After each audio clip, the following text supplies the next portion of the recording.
Ya, silakan Bu Haja Ratna. Ada maksud apa nih? Begini Pak Ustadz, ada beberapa pertanyaan yang selalu jadi pikiran karena saya belum tahu jawabannya, jadi saya minta jawaban dari Pak Ustadz. Pertama adalah, apa yang harus kita lakukan apabila kita tinggal di sebuah tempat atau suatu kota yang mayoritasnya penduduknya bukan muslim. Nah, kita kan harus menjaga makan kita ya Pak ya. Kalau misalnya makannya selalu tumbuh-tumbuhan yang pastinya halal, kan kadang-kadang kita juga merasa bosan. Terus misalnya makanan yang bernyawa juga ada ketentuan-ketentuannya ya Pak untuk muslim. Terus kalau misalnya ayam yang sederhana, kita agak ragu nih Pak makannya. Karena kan ada ketentuan untuk menyembelih ayam tuh harus baca doa ya Pak ya. Terus apa yang kita lakukan bila itu terjadi? Itu aja Pak.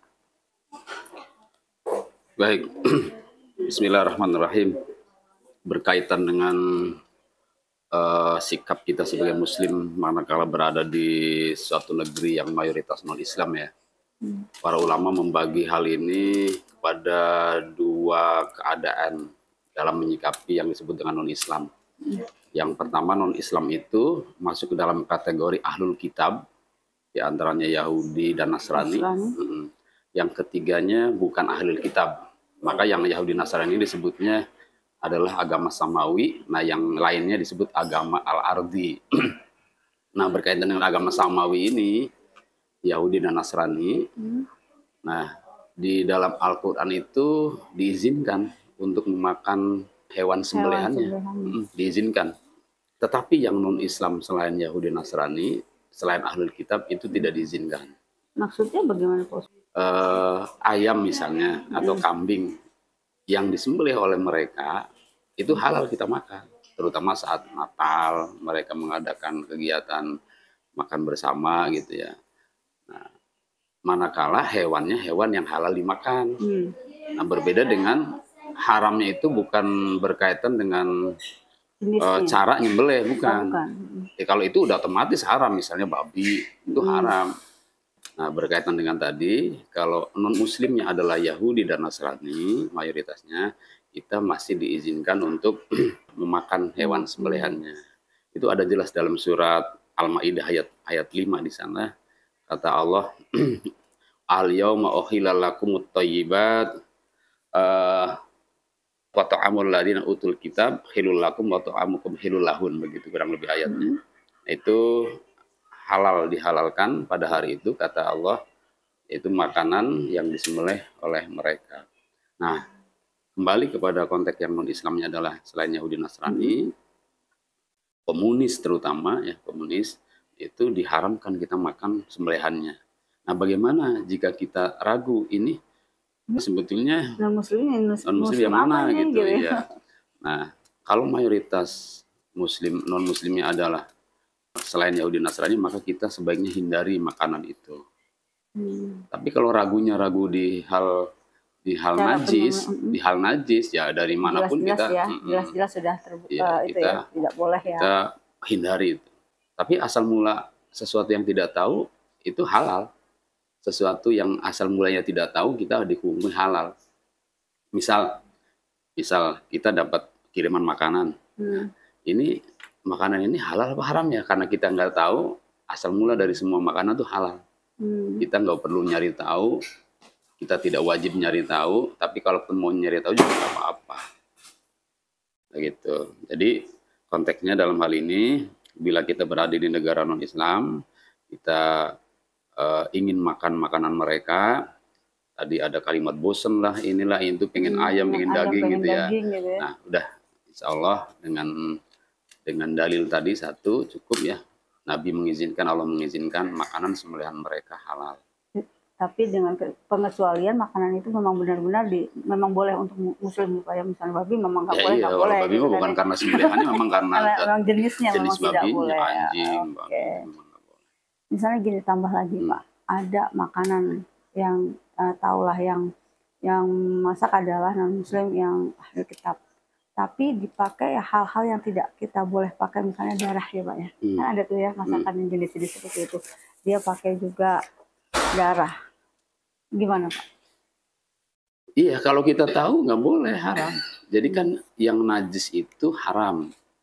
Kesimpulan mudahnya begitu. Sesuatu yang najis haram. Ya, yang najis itu apa saja? Di antaranya arak, ya, Darah. darah, kemudian bangke, itu najis tuh, haram. Maka kalau kita tahu membantu kita masak darah, katakanlah istilah dulu disebutnya marus atau apalah gitu ya. Daging yang dibekukan. Darah yang dibekukan, Iya, darah yang dibekukan. itu haram dan itu yang najis nantinya. Ke tempat masaknya najis. Itu kalau kita tahu ya nggak boleh makan. Harus dicuci benar-benar, disucikan dari najis tempat ini ya, tempat masak. Ya. Alhamdulillah sudah paham Pak Ustadz.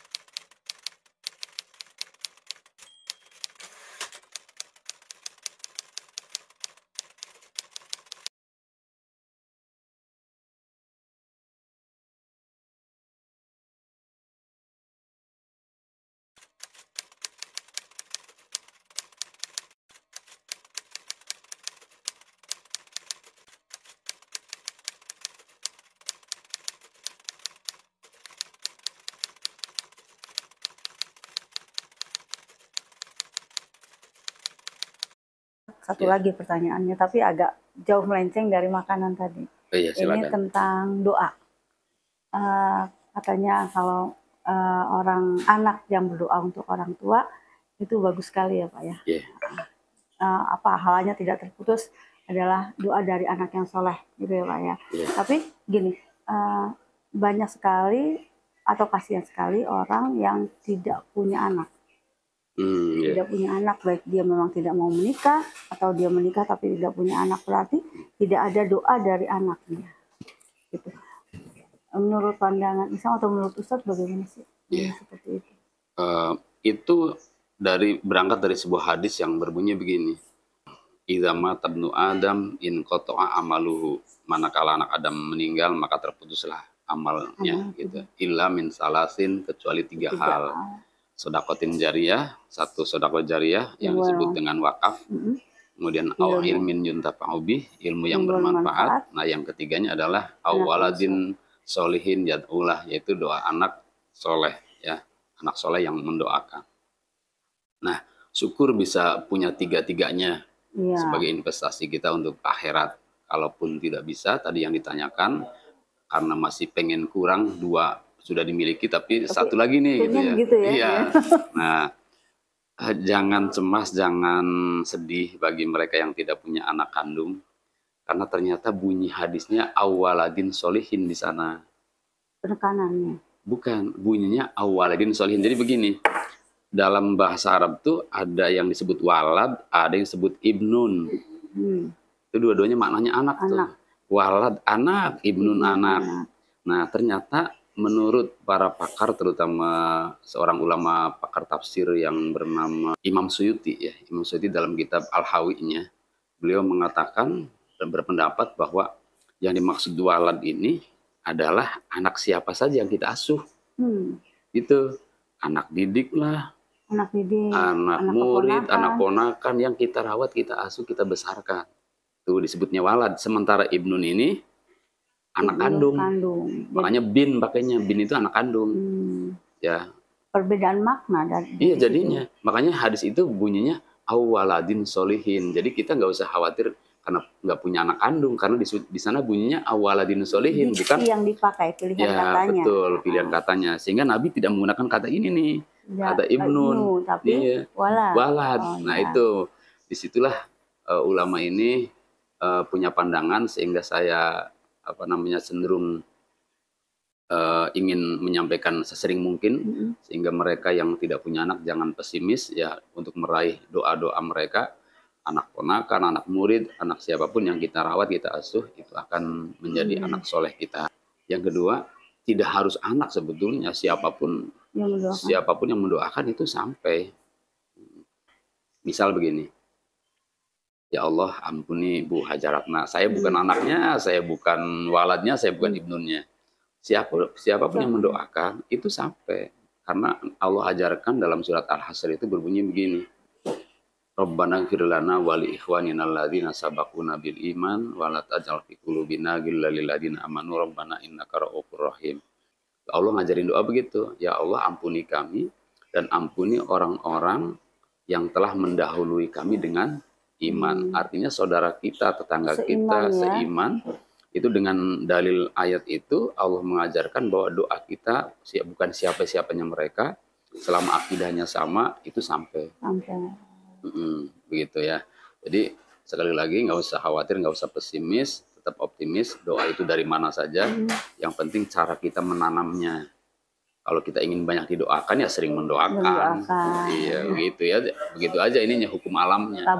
Hukum sebab akibatnya ya, kausalitasnya. Jadi begitu. Tabur tua ya Pak. Iya. Ya, banyak orang kitanya jarang mendoakan kok pengen didoakan. Jadi tidak boleh bosan-bosan mendoakan orang ya Pak ya. Tidak ada salah dan ya gitu. Ya.